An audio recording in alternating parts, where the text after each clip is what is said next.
We've got the signage and we've got guards and, we do all of the things that anybody does. But the whole point of the waiver is say, look, don't go in there and act crazy. Go in there and follow the attraction policies, procedures, and try not to run and, have a great time and enjoy your time with family and make some great memories, but don't get crazy. And that definitely message seems to have resonated. I mean, that we sometimes hear parents telling kids in line, now look, I'm signing this thing. You need to act right. Where will the attractions industry go next? Find out at IAAPA North America Summit, March 30th through April 1st, 2025 at Disney's Grand Californian Hotel. Join executives, innovators, and thought leaders to build connections, explore trends through exclusive EDUTours, and gain strategic insights to put into action. This summit offers a unique opportunity to learn and grow alongside the industry's best. Don't miss the chance to shape the future of the attractions industry. Click the link in the show notes to register today. Welcome to the Attraction Pros podcast, where we discuss the latest trends and challenges facing the attractions industry today. We chat with some of the top leaders in the field and provide resources that will help develop your career in this great industry. I am Josh Liebman. I am obsessed with the guest experience and helping attractions make that their top priority for success. And I'm Matt Heller. I am passionate about organizational effectiveness, leadership development, and employee engagement. Now sit upright, hold on tight, and get ready for the Attraction Pros podcast. Hey, Josh, how are you? Hey, Matt, I'm doing splash-tastic. How are you? I am doing fan-splash-tastic myself. Throwing a little water park terminology in here. Absolutely. We do have a water park guest today, but before we get to him, I have a question. Okay. I know you spend some time in hotels as a traveler, frequent business traveler and personal traveler. What would you say is your favorite amenity of staying in a hotel? Maybe something in the room. I don't know, just your favorite amenity. My favorite amenity. I mean, I might go obscure here, but I love a really good blackout curtain. Okay. I don't know, does that qualify?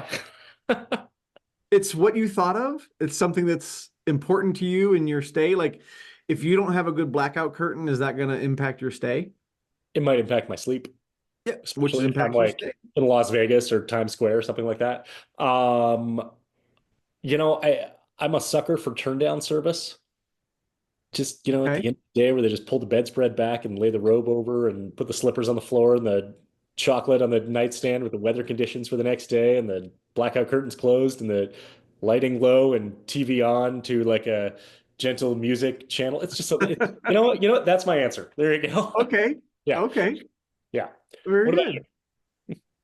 I'm probably going to go much more basic. I like it when the ice machine is close to the room. Okay. So you're not bothered by ice machine noise? I'm not. I'm not. And I guess I would also say that the one thing that I typically will request, and I don't know if this is an amenity or just a request that sometimes that they can fulfill. I like to be on a high floor. If it's a relatively tall hotel, I like to be on the high floors just because I like the view. No matter where I am, I want that higher floor view. I like to be on a high floor, except when I'm getting to and from that floor, because I want a short elevator ride. Okay. And if I'm going up and I'm stopping at a floor above the one I got on, and then that person is getting off on the floor below the one I'm getting off, I'm like, my impatience kicks in. So you need your own personal concierge elevator. Thank you. Yes. Thank you. Somebody finally said it. Why do you ask? Well, because today some dots were connected for me that I never thought would be connected. And that was about the cabana or the cabana and water park experience kind of being like a daytime hotel. And you think about the hotel rooms and places that you stay and the amenities that you're looking for there. And then if you use that as kind of a crossover idea, how do you now implement that in your cabana at a water park. So like you just talked about the blackout curtain. Well, I would think you wouldn't necessarily want a blackout curtain on a, but maybe I'm wrong, on a cabana, but You're you taking a might need nap. shade for when if the sun's, coming in too directly, you might want some shade. You might need some ice nearby for a nice cool drink or something like that. I don't know many cabanas that you have to take an elevator to, but the thought process is there just to think about how you implement those things from one industry to another. Yes, I think we had a lot of light bulb moments kind of going off throughout this interview, which, by the way, our guest is Mark Moore. He is the vice president and general manager of Gulf Islands Water Park in Gulfport, Mississippi. And he's been in the water park business for nearly 30 years at the time of this recording. And cabanas as daytime hotels was one of the many things that we got to talk about. We also got to talk about how they implemented dynamic pricing a few years ago and how they use that to balance demand. And we got to hear really the whole rollout and the whole process of it, and response from ownership, response from team members, and response from guests. And how there had to be some education along the way. I thought that was particularly fascinating because it wasn't just about, flipping the switch and saying, hey, we're doing dynamic pricing. There's a lot of stuff that has to go into those conversations before you even get to that point. Absolutely. And then they also implemented free soft drinks. And Mark broke down the operational efficiency advantage of it, as well as the revenue dynamic of it as well, and a lot of other I would say operational logistics that they were able to resolve by simply, maybe I shouldn't say simply, by offering guests free soft drinks. Absolutely. So is it time to grab our tube, get in the lazy river, and enjoy this interview with Mark? Let's do it. Hey, Mark, welcome to the Attraction Pros podcast. We're so excited to have you on today. How are you? I'm doing great. Glad to be here. Excellent. So as we jump into this, tell us about yourself. We'd love to know all about your background and your career. Sure. I'm one of those lifeguards who never quit. That's the way I've often described myself, as some of the others in the industry use the same phrase. Started at a local YMCA. Probably the closest water park to me was a couple hours away. Just as a lifeguard, and just kind of grew up in the business and lifeguarded my way through all my summers through college, and chased a master's degree and got an aquatics general GA position. And so that, as a graduate assistant, got me a master's and went to work in the water park industry with Blue Bayou Water Park in Baton Rouge. And here I am some 30 years later. We'll leave it at that. That's So- awesome. Yeah, so it's been a fun ride. It's a fun ride, absolutely. I'm curious, what got you started, like being a lifeguard? What was it that took you down that path? A little bit of a water rat growing up. My dad loves to tell fun stories on me. I won't tell those on myself, but he loves to tell fun stories about me and water and memorizing the trails of rivers, for example. But just being in and around water, in and everywhere I could. I grew up on a farm, and when you grow up on a farm, you're kind of out in the woods, and inevitably you end up playing in the cow's water trough, and those sort of things. So it's kind of natural to me to always be at home in the water. And then fast forward to today, you're general manager and vice president at Gulf Islands Water Park. Tell us about the park, and tell us about, I would say, your role. Yeah, I mean, I came in 2009. The park opened 6 weeks before Hurricane Katrina, which was 2005. Hurricane Katrina hit a massive swath of land when you really look at the scope of it. We took the bullseye. I know in New Orleans got a lot of media attention and deserved media attention. It was pretty tragic. But the bullseye, if you will, or the eye of the hurricane kind of came right over the Gulf Islands Water Park. So, there was a couple of years there after Katrina where, we were waiting for the market to move back, to have a place to live, for their homes to be livable again, for power to be delivered, for services to come back. So, that kind of took some regrouping for the company. I was not on board at the time, but I came on board in 2009. The owners are a great group of people to work with. But they're not water park people. They felt like the community needed a water park, so they built it. and they really care about the park and the community and growing it.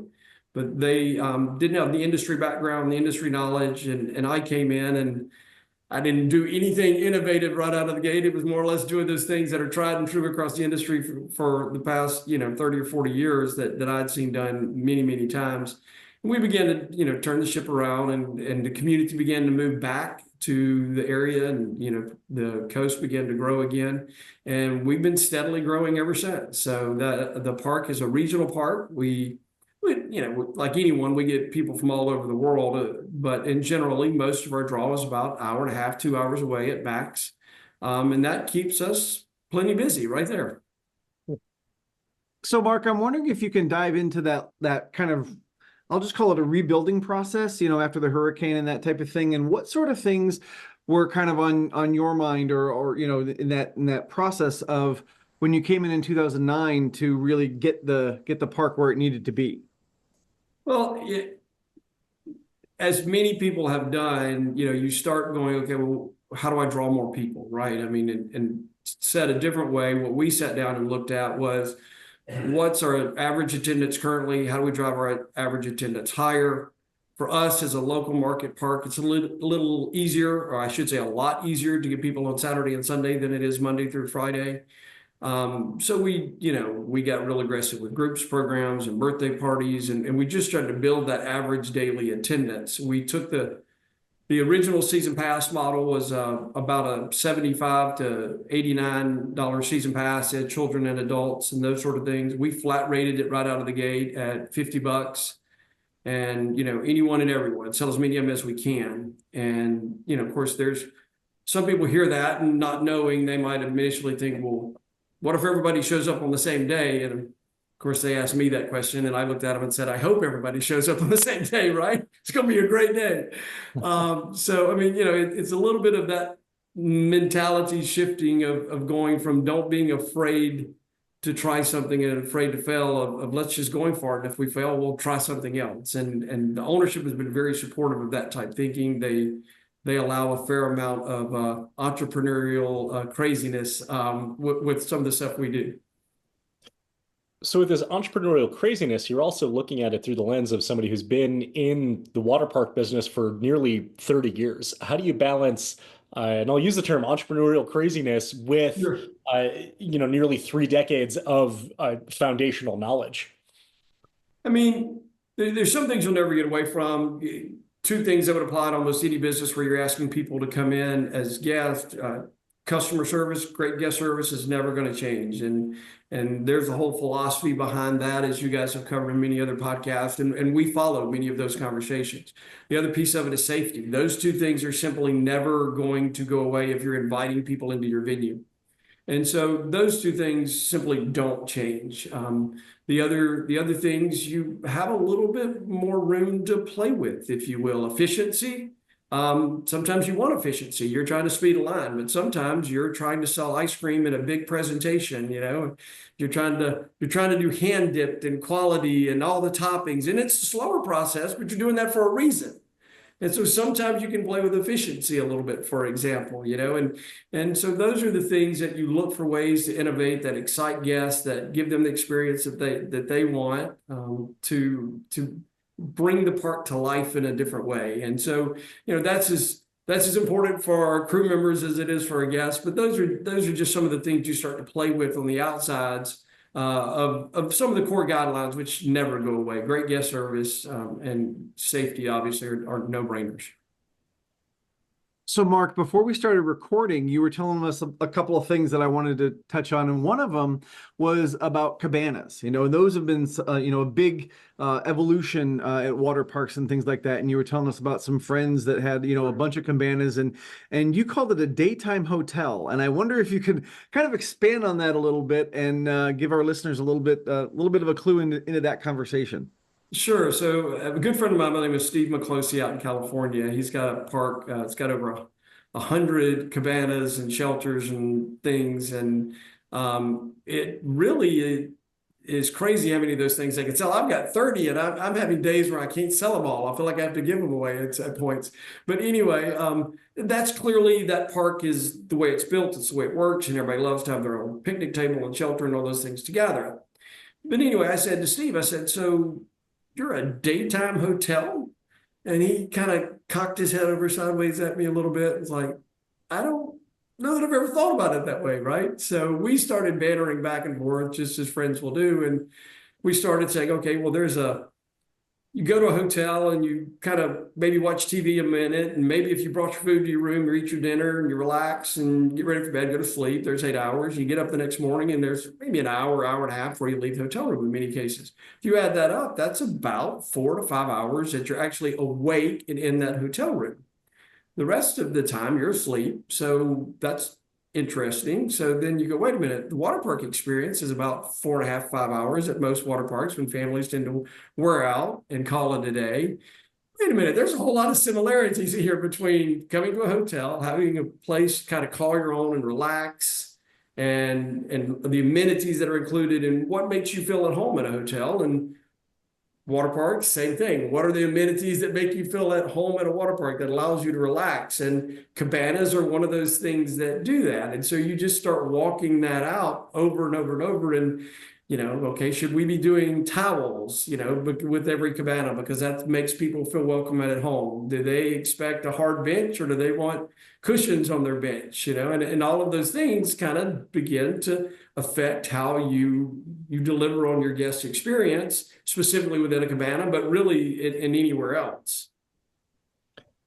It's so interesting because I feel like once you just immediately jump into that perspective of we're operating a daytime hotel, that probably shifts the entire mindset and probably maybe even deconstructs a lot of the initial process of what is the cabana experience like. So you talk about the towels and the cushions and things like that. I'm also thinking like, well, what's the check-in process and the checkout process and concierge, which is your attendant of being able to have all of that, and then now you ultimately create not just a more enhanced experience, because a cabana is oftentimes just seen as an upcharge in a water park, but really a premium and luxury experience. Oh, absolutely. That's one of the ways you start thinking about that stuff is how do you, to use an old Walt Disney term, how do you plus that experience for those guests, right? And how do you do for one of those guests what you wish you could do for all of those guests, right? And how do you make those days special? Because a lot of people just come in and rent a cabana because their 7-year-old daughter is having a birthday and they're just celebrating, right? So if you can find out about that, it's the simple things that check in. Okay, you found out when they booked the cabana that they were coming because Amanda's having her birthday. So then, make sure you're prepared with a happy birthday greeting, and you can walk that out a million different ways, obviously. But, anything like that you can plus that experience just kind of adds to the overall experience that family has. And so just kind of staying on that through line of the cabana just for a second, like thinking about guest behavior and when they come in, I know that when I first started hearing about cabanas, I was like, but I want to move around. Like, I don't want to have, be tied to this one place. But in your hotel analogy, it's really more of it's just a home base, right? Where you can keep stuff, you've got your places to be, things like that. So are you seeing more and more of those amenities being asked for or sought out by guests in terms of how they're experiencing the water park? Absolutely. And we kind of had a strange turn, and I know some other people have experienced either the same thing or even the exact opposite. So it's not like consistently, but we expected COVID to have an impact on our business, as many people did, very negatively. Now, the state of Mississippi, where we are, allowed us to open at 50% capacity. And we weren't really sure what that would do. Well, apparently most people in our market, COVID didn't exist. And so we were selling more cabanas that year, and we had more people standing in line for food that year. But ever since COVID, our cabana demand has pretty much consistently grown every year. And the busier the time period, whether, be a traditional Saturday or Sunday or just, Wednesday, July the 4th, any type of busier demand period, our cabanas are selling out. So, the slower days, we're still struggling like many, like how do you maximize that? But They're still growing, and what people want from those experiences is definitely increasing. For us, to kind of put the opposite of that, we find that to be better than some of our group experiences, or group expectations would be a better word. Many of our groups for years wanted to come and pay a discount price, get a discount shelter, and have the highest customer service. And that was a struggle, right? I mean, like discount for me, and then you get all the advantage. And so cabanas is one of the ways that actually begins to work to our advantage and the guest advantage, because they're getting a better experience, and we're able to get a price point that is more in line with what we expect for the service we provide. Mm. And you talk about, the demand during the peak days and the demand during the off-peak days. And I think that ties in kind of nicely into the topic of dynamic pricing and how you implemented that a few years ago, and would love to hear maybe even if you could walk through the full journey, really the decision to be able to do that, and then the implementation, the reaction from guests, and impact to the business. I know that is like a lot of different questions in one, but kind of just the overarching, value and benefit of dynamic pricing. I'll try to walk through that whole thing. It's kind of a crazy story. I first probably brought it up around 2016. I have some time in the indoor water park experience and managing. I learned hotels because I'm a lifeguard, came to the hotel from the aquatic side. Learned how to run hotels, learned how to manage yield, deal with convention blocks that suddenly cancel, and all of that fun stuff. So I was really comfortable with dynamic pricing and yield management, having done that before. And I started pushing it around 2016. The ownership just wasn't quite ready to bite off on that at the time. That led to, lots of conversations, lots of looking around, and I would make arguments like, hey, every business is doing it. And they'd say, well, give me an example. And I'd say, okay, $2 night at the movies, so to speak. Tuesday nights, every restaurant in town has a kids eats free, so to speak. I mean, like they're out there. People are doing every gimmick in the world for a slow period of time to draw people in. Sonic is famous for that, whatever it was, 2 to 4 happy hour every day on drinks. So everybody's kind of playing with all those ideas to draw business to slower times. Everybody's just doing it in different ways. And I'm saying we're going to do it online with dynamic pricing. So it took my ownership about 2 years to kind of understand all that I was explaining and what I was trying to do. We ended up partnering with Spotlio, which is still out there functioning, to work with us. And we still work with them, and they provide all of our pricing tiers and schedules and histories. And of course, we had to give them a lot of information to work from. But what we essentially learned is that pushed our slower periods, traditionally Monday through Friday, about 8 to 10% higher. And that took about 2 to 3% of edge off of Saturday and Sunday. And that was a win, right? So now I'm balancing my load better, getting more people in slower periods of time where I give them a better experience. And then those peak 2 periods of days, I'm having a few less people in the park. So the people who are there, they may still stand in a long line, but maybe it's 2 minutes less. So, it begins to balance that load on both sides of it. And so that whole experience, we've been doing it for 5 years. It's really driven by being very conscious of eliminating any other type of discounts you're doing. Consignment programs, in most cases, need to go away. No third-party retailers. You need to be in control of your own tickets. For example, Southwest Airlines still does this. You can't buy a Southwest Airlines ticket through Expedia or any of those others. You have to go to Southwest Airlines, and we're kind of the same mentality. And you get the best price by buying in advance as far as possible. The further in advance you buy, the more you save. It's exactly that same message. We drive that really, really hard with digital marketing. Probably 85 to 90% of that is social media. And so that's the message that we just hammer over and over and over again, is buy early and save. So on the guest side of it, one of the questions you asked was what they think. And so I stopped my guest services manager, who handles most of my phone calls and guest questions at the gate, so on and so forth, at the end of my first summer. And I said, hey, any more questions, or, how much overload did I put on you by doing this year one? And she stopped me before I even completed the question. And she said, it's the same number of questions. It's the same number of people. The answers are just different. We've always had questions about our pricing and how it works. It's just we had to give different answers this year. And once people learned it, they loved it. So we started in 2018. At this point, everybody knows that's the way we work, being a local market park. And so when our day tickets go on sale every year around Easter, there are people buying tickets immediately because they're getting those bottom, tickets, in some cases as much as 50% off, just immediately right out of the gate. So the people who know, they love it. Well, and it sounds like you had to educate the owners so that would convince them to do it, but also now you're educating the guests in terms of how to use it best for them as well. Right. Yeah. Well, educating ownership, educating your staff, because you have to convince your staff that it's a good idea. And even some of my industry peers and that I've worked with, my marketing guy for years and years, they looked at me, you're a little bit crazy on this one, right? Like, you sure you're not jumping off a cliff here? I just felt really strongly about it. I felt really confident in it. I had some great technology partners working with, and that made a huge difference in being able to have the confidence myself that we could pull it off. And so it's worked out very, very well for us in the end. And look, I mean, the flip of that is to add fuel to the fire. If you're running 90% of your park capacity full every single day and you're getting full price tickets, you don't need dynamic pricing. You have another challenge, but dynamic pricing is probably not your answer, right?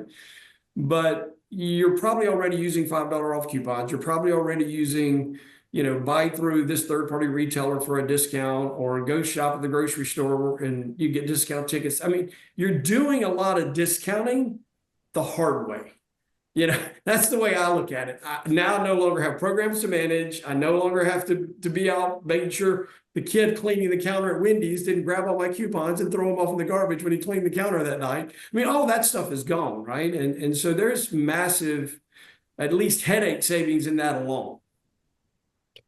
From a marketing standpoint, or maybe guest education standpoint, are you able to position it to the guest so they sense the value of saying it is more economical to visit during the week versus the flip side of that is it is more expensive to visit on the weekends? Both statements are true, but the messaging and the way that the guest perceives that impacts the reaction to it. Yeah, we literally trained our guest agents who answer the phone to say, hey, the best way to come is to come during the week. You get a lower price point by buying online in advance, fewer people in the park, and you will have a better experience. I mean, that's literally the way we explain it right out of the gate when we talk to people over the phone or in person, whatever. The old analogy is if you go to New York City for New Year's Eve and you want to stay in Times Square, you don't think you're going to go there cheaply. You're not, right? It's not even a question. And so we kind of use that analogy sometimes, and we'll say, like, don't try to come on Saturday if you can avoid it. If any other reason, we openly tell people, if that's the only day you can come, we'd love to have you. Please come. We'll give you a great experience, but you will have a better experience, on Tuesday. Well, whatever. But then again, there are some people who go, convenience is more important, and knowing exactly what my plans were going to be are more important. And I'd rather pay the extra money and pay even full price just because I know then my schedule's not going to change. And they're perfectly happy with that. And I'm happy with it too. So I'm curious if we can go back just for a minute and think about, it sounds like from between 2016 to 2018, when you actually implemented the dynamic pricing, what was that story that you had to tell to the owners to finally convince them that this was the right way to go? I don't know that it was any one story. It's a little bit like culture. You never stop talking about it. You never stop talking about, hey, this is the guest experience we're trying to deliver. And these are our anchors that we try to hold to. And, all of those things you never stop talking about. And you ultimately want to get a point with your crew that they're sharing those stories back to you. Hey, I went here and I saw this, right? That's kind of how you measure your culture. Well, it's the same conversation to convince your ownership that you want to kind of overhaul something and make a big change. And so you tell that story over and over and over again. You point it out everywhere you see it. Every time you see a news article of somebody doing something, you say, hey, this would work for us. You see how it's doing for them. Hey, this is what they're doing. And look, it's a struggle for them because they're not doing it the right way. I mean, so it's just a lot of those ongoing, continued conversations. And it's back and forth and being challenged and having to hone your own argument, hone your own beliefs. I mean, that's part of it. And frankly, with our our ownership that we have, that's one of the things they do really well. For me is I'm kind of an idea a minute guy, and they're really good at asking key, hard, thoughtful questions that by the time we ever get to an idea execution, we've looked at it 360 degrees from every way that we could come up with. So we have a lot of confidence when we actually roll out something rather than just kind of winging it. I feel like you're able to come at it with kind of this win-win-win type of perspective and really sell all sides of it. Right, absolutely. You touched on this briefly, and I'm wondering if you could expand on this a little bit. You mentioned your guest experience anchors, and would love to learn more about that. Oh, okay. You're going to put me on the spot. I'm sure I can't remember them all, but Ruby Newell-Legner does this mini presentation. She mentions that she believes companies should have what she calls mantras. And those are awesome. And you can, if you travel around, you see your friends at other parks and other places, quite often you'll see those posted on the wall, and everybody kind of has their take on them. We kind of lean into we have a crew. We don't have employees, we don't have staff, we have a crew. And so everything's kind of a little bit of that nautical touch, for a little bit of a coastal beach camp kind of feel, a little bit beach and a little bit kind of, inshore fishing kind of village. So anyway, with that kind of idea in mind, we ended up just saying we're going to have anchors. And so that's just ANCHOR.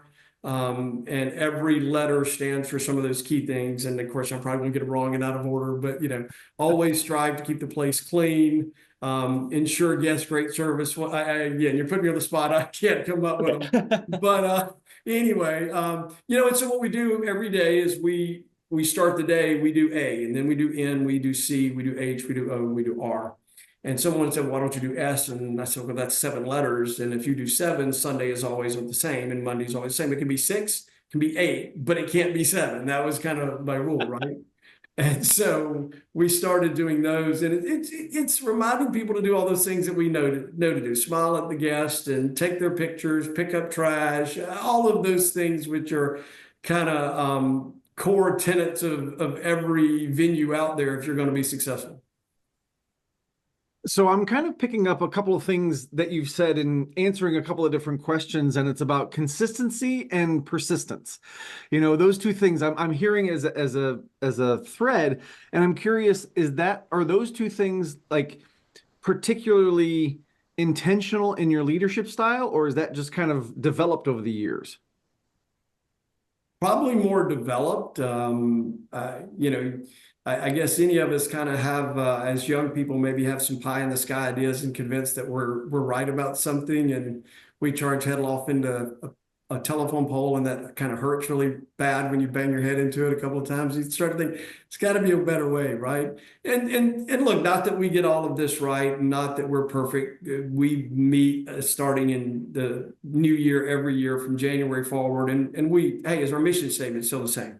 Is our vision statement still the same? Are our anchors still the same? And we go through everything all over again with our management team, and we get input from everyone and try to tweak or adjust or make changes as needed. And there's always things that someone saw and thought of over the summer that maybe just a simple change to the crew member handbook. But those conversations are ever and ongoing and consistent.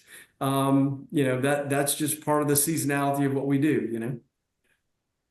So, Mark, one of the other things that you mentioned to us that you've implemented in the last few years was waivers. And so curious if you're able to talk a little bit about what that process has been like as far as that implementation and the impact to the business. Yeah, so waivers is this big, ugly thing that everybody's scared of. But if you go to let's just use the easy example of the trampoline park industry, nobody questions it, right? I mean, you walk in the door to go to trampoline park, right out of the gate, first thing you're going to do is sign a waiver. And you started to see some other venues kind of pop up and doing some similar things. And like any water park, slips and falls are kind of even just, no matter how well you do, you're going to just have some sincere and honest, slips and falls. And you invite, thousands and thousands of people through your park, and accidents are going to happen. The odds are, against you in that aspect. And so, we started looking, what can we do to kind of mitigate and manage that risk? And one of the things is obviously a waiver. And every insurance company, if every year you fill out an insurance, application, they ask you if you do your waivers, and we say no, and insurance rate goes, oh, well, let me raise the price. So finally we said, we need to be able to check that box. Yes. Right. So we actually had started a little adventure park, zip lines and that sort of thing. And of course, we had waivers, right? I mean, that was standard. And we've since moved on from that business, but we finally said, why aren't we doing this at the water park? I mean, nobody's arguing with us at the adventure park. Why would they argue with the water park? And so we did. I mean, we sat down and projected the labor that it would cost to run it. We sat down and said, okay, how much is the technology going to cost for us to do this? And we realized that was actually less than one slip and fall. So we reduce one slip and fall lawsuit a year. The waiver system would actually be saving us money. And so we went from kind of on a typical year of, you never know where any lawsuit's going to go, but getting those, attorney letters that say, hey, I've been retained on behalf of, please retain all records, da, da, da, da, da. We went from getting probably 2 to 3 of those a year to getting one of those every 2 to 3 years. And so it's just a dramatic change in the way that the consumer perceives, or is aware of the risk that we've told them about. We've got the signage and we've got guards and, we do all of the things that anybody does, but the whole point of the waiver is saying, look, don't go in there and act crazy. Go in there and follow the attraction policies, procedures, and try not to run and, have a great time and enjoy your time with family and make some great memories, but don't get crazy. And that definitely message seems to have resonated. I mean, that we sometimes hear parents telling kids in line, now look, I'm signing this thing. You need to act right. You'll hear that sometimes. So, I mean, all of that is just part of us trying to manage the business, if you will.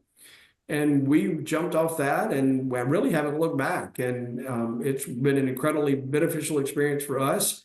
There's no perfect solution that I found between a point of sale system and a waiver system where they integrate perfectly. That creates some challenges, and waiver systems that work for groups is an entirely different thing because you want to get the group leader involved to manage those kids and come from 54 different households and all of those things.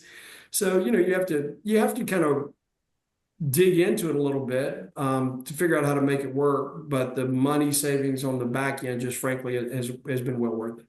Mm. Well, and I would even say that, overhearing that parent say to their kid, hey, you better be good here. Like, even if the waiver has spurred that conversation and you have less trips and falls in the park and you have less, even just people going to first aid and things like that, that's got to be a benefit and a win as well. Oh, absolutely. Absolutely. And by no means does that mean that we don't have the occasional slip and fall or someone gets hurt. And of course, we do all that we can to take care of them and follow up with them. And, if they need medical care or, they need to be in touch with our insurance company, we do all of those same things. That obviously hasn't changed. For sure, the stupid ones, if you will, which should have never ever gone in front of an attorney to begin with, much less actually make it to a legal case, have 100% gone away. Those simply don't exist anymore. And occasionally you get someone who calls and say, hey, well, whatever happened at the park and you have no record of it. And they go, well, I want a copy of my waiver. And of course we can provide that, but it's also literally right now available at GulfIslandsWaterpark.com. Anybody can go out there and click on the link and there it is. I mean, like it hasn't changed, so it's publicly available. We tell most people that, they're like, that's all I need. Thank you. And so, I mean, it's no secret. It's very, very public. It's in the email confirmation if you purchase. If you purchase at the park, obviously complete your waiver at the park. But it is very openly out there. We make, no bones about it. If you're entering the park for any reason, you need a waiver. That is so interesting. Just to kind of, echo what Matt said. I don't think I've ever really thought of waivers as really shifting the mindset of the guest to be more on top of their own safety and for their family as well, which they already should be coming into the park as it is, but now kind of giving this heightened level of almost accountability to the guests. Yeah, I mean, we've all had that experience where the parent kind of says, why didn't you respond? This was going on with my child, and they're upset with maybe the lifeguard, and you're the one getting the parent's frustration. And the industry perspective is often, hey, look, I'm the primary responder. You're still the primary caregiver, right? That role didn't change. And sometimes they want to pass that off and relax in their cabana. But but with waivers, they seem to be anyway a little bit more aware of, where their family members are, or at least check back in with me here at the cabana every 30 minutes, those sort of things. Do I have necessarily factual track evidence to prove any of that? No, but that's my observation anyway. And you've certainly got a lot of years of under your belt for those observations. So I think there's some anecdotal truth to that you could certainly make a case if you had to. Yeah, I think so too. Yeah, absolutely. One of the things that we're curious about too is from your perspective as the GM of the park and someone who is overseeing everything, like just in your mindset when you're walking the park and you're kind of taking everything in, are there specific things you're looking for, or are you just kind of trying to take it all in to see what you're gonna see? Yeah, I mean, it's an impossible question to ask. I'm one of those people who walks around and I see too much, and I think I will take a 20-minute loop around the park, and 3.5 hours later I'm back, right? Because I see everything and I'm stopping and dealing with it.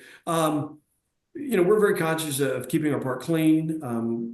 We say to any and everyone who works with us, hey, trash is on the ground. You got to be looking on the ground. Trash is not up in the air, maybe on a tabletop, but I guarantee it's not floating around in the air. So don't walk through the park doing this, looking at people. If you're going to pick up trash, you got to be looking down. And so, we're obviously looking down, picking up trash. We're watching queue lines. We're watching, if we need to, we do free drinks. And so we're watching, our guests emptying the ice machines. We're in the deep South, so ice can run out a whole lot quicker down here. Do we need to be on refilling ice machines? Is there a problem on a queue line that, we need to jump in and help on a slide tower? Is someone hunting? We have the double tubes with the seat in the front for the smaller children. We have those. And sometimes you can just look and watch and go, okay, well, there's a parent with a small child. I know what they're looking for. Let me go find one and get them, taken care of. So, I mean, it's just literally all of those things all the time. And that's why it takes me 3+ hours to make a 20-minute loop sometimes. You mentioned free drinks, and that was a topic we wanted to cover as well. So you implemented free soft drinks a few years ago. We went. Tell us about that. So, kind of how you get to that point, right? I mean, we did everything we could do to speed our food and beverage queue line up, and you could get to the point where people would come up to the window and they'd go, I want number 3, I want number 6, and 2 number 4s, and you're like, awesome. And then you go, what do you want to drink? And they go, oh no, what do you have? I mean, it's just like all the speed that you just gained stopped immediately, right? And so in that moment, you realize, okay, I see what's not working here, right? And then you have to make the soft drinks and the larges or smalls, and it just, it's like, okay, this is crazy, right? And so 2 years ago, back in 2023, we were overhauling our main food stand, if you will. It's the hamburgers, hot dogs, chicken tenders, grilled chicken sandwiches, those sort of things, that stand. And we were really struggling with the drink thing. And so we started talking about putting the drink kind of station out on an island away from the food stand and just say, oh, here's your cup, go get a drink. If you think about it, there's a lot of restaurants right now where we are. Raising Cane's is famous for this. You may have never thought of it, but they hand you a cup and say the drink machine's right around the corner as soon as you place your order. What they politely just told you was, go away, I want to take someone else's order. That's what they just told you, right? They were rude about it. They got you out of the way. Very politely, very courteously, and you're happy to do it. I want to go get my Coke while waiting for my chicken tenders, right? Whatever. So anyway, with all of that in mind, we said, okay, we're going to put a drink island out here. Then the question becomes, well, if you put a drink island out there and you give them a cup, how do you stop the general public from just going over there and refilling it? And I looked at the owner and I said, I'm not stopping. I said, if you put me out there and tell me to stop people and someone walks up to me and goes, hey, I'm getting a free drink, I'm not arguing with someone over a free drink. I'm just not going to do it, right? And so that led to kind of a larger conversation. And we called Holiday World, who's been doing this for over 20 years now with free soft drinks, and had some conversations with them, picked their brains. And they're awesome and more than willing to share and coach and teach. And so we kind of borrowed their idea and built an island, and it's got 8 fountain units in it. And we provide free soft drinks. If you want to walk in the gate, As soon as you enter the park and walk right over and get a free drink, knock yourself out. You don't even have to get wet. You get a free drink, you know, and there's some people who that's literally the first thing they do. But the flip side of that is the speed on the food and beverage. And the gain for us was a 20% jump in food and beverage revenue in year one. So that not to mention that we did some adjustments with ticket pricing, knowing coming in that everybody was going to get a free drink, 2, 3, 4, whatever, everyone do your math. And there's some arguments for different price points and size of the park and location of the nation, those sort of things. But we ultimately just say, you know, we're going to put $2 on the ticket. Everybody gets a free drink. End of conversation. Free is a massive marketing word. Everybody loves it. Everybody loves free drinks. And so when you say that, it gets people excited. And it's been a win-win. Again, the guests got what they wanted, and we got more what we wanted, which was the main thing, was the speed, the line. Even if the revenue would have been the same, it would have matched out, but the revenue went up. So it actually matched out in the end and to our advantage, and the guests are happier. So it's, again, been a no-brainer for us. So I'm curious, Mark, after you implemented that, were there any sort of surprise outcomes that you saw based on the free drinks? Yeah, we got snow at the park. That was the immediate thing that changed. And so what do I mean by that is we said, you know, we're in the deep South, you know, we want the ice to last, and we want a styrofoam cup, right? I mean, like, that's kind of no brainer. And so we did styrofoam cups. And what we didn't realize, how many people love to just take a styrofoam cup and just sit there and pick it and peel it and styrofoam everywhere. We did that for about, I don't know, 2 weeks, 3 weeks. And we were like, okay, that's got to end. We're done picking up pieces of styrofoam, right? And we went back to wax line paper cups. But that was kind of one of the things we did not expect, to be crystal clear. That caught us off guard. We did some other things, you know, like, for example, at our cabana check-in hut, we put a drink station there. So if you do rent a cabana from us, and you have an exclusive place to get a free drink, right? So we did, you know, that. One of the other things that sometimes guests request, a way we refer to it, or I refer to it anyway, is they want free drinks at their elbow. They heard free drinks and they think, oh, I get up and I walk 10 feet and there it is. And no, it's like, no, we offer free drinks, but you do still have to get up and go to where the drink machine is.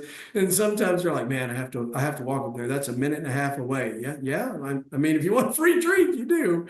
But you know, that's kind of one of the things that maybe I didn't see coming anyway, was they thought free drinks maybe were at their elbow, and having to walk away to go get it was not what they expected, I guess. But overall, again, it's very positive for us. It's been very positive for our guests. We're very glad we did it. We're sticking with it. So you're telling me your lazy river is not full of Mountain Dew? we're not talking about that.